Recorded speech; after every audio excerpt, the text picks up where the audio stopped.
அன்புள்ளம் கொண்ட மீனராசி அன்பர்கள் அனைவருக்கும் இந்த 2025 வருஷம் மார்ச் மாதம் 31 ஏப்ரல் மாதம் 6 வரைக்கும் இந்த வாரம் எப்படி இருக்குன்னு பார்க்க போகிறோம். இந்த வாரம் மீனராசி அன்பர்கள் தொழில், பணம், குடும்பம், ஆரோக்கியம் எல்லாத்தையும் நல்ல முன்னேற்றம் இருக்கும். ஆனால் நீங்கள் பொறுமையாக செயல்படுறது அவசியமாக இருக்குது.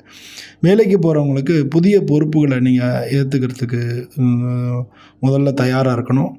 அப்போ தான் திறமையாக சமாளிக்க முடியும். உங்களுடைய முயற்சிக்கு மேலதிகாரிகிட்டேருந்து பாராட்டுகள் கிடைக்கும்.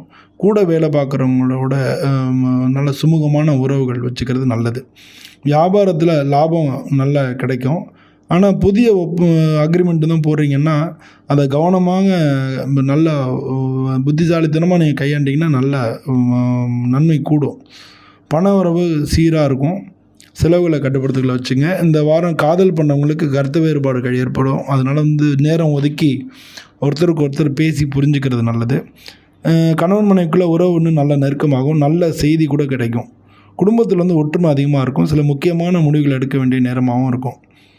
உடல்நிலை பொறுத்தவரை உடல்நிலை நல்ல இதாக தான் இருக்கும். ஆனால் தூக்கம் இல்லாதது கொஞ்சம் பிரச்சனை ஏற்படலாம். நல்ல உணவு பழக்க வழக்கங்களை கடைப்பிடிச்சிங்க. தண்ணி அதிகமாக குடிக்கணும். மன அழுத்தத்தை குறைக்கிறது தியானம் பண்ணுங்கள். இந்த வாரம் வியாழக்கிழமை சிவன் கோயிலில் போய் தட்சிணாமூர்த்தியை நெய் தீபம் போட்டு வழிபடுறது ரொம்ப ரொம்ப நல்லது. இந்த வாரம் உங்களுக்கு அதிர்ஷ்ட எண்கள் 1ஆம் நம்பரும் 6ஆம் நம்பரும், அதிர்ஷ்ட நிறங்கள் மஞ்சள் கலரும் நீல கலரும், அதிர்ஷ்ட நாட்கள் வியாழக்கிழமையும் வெள்ளிக்கிழமையும். இந்த வாரம் புத்திசாலித்தனமாக செயல்பட்டிங்கன்னா உங்கள் வாழ்க்கையில் மேலே மேலே முன்னேற்றங்கள் தான் கிடைக்கும். நன்றி வணக்கம். நன்றி வணக்கம். நன்றி வணக்கம்.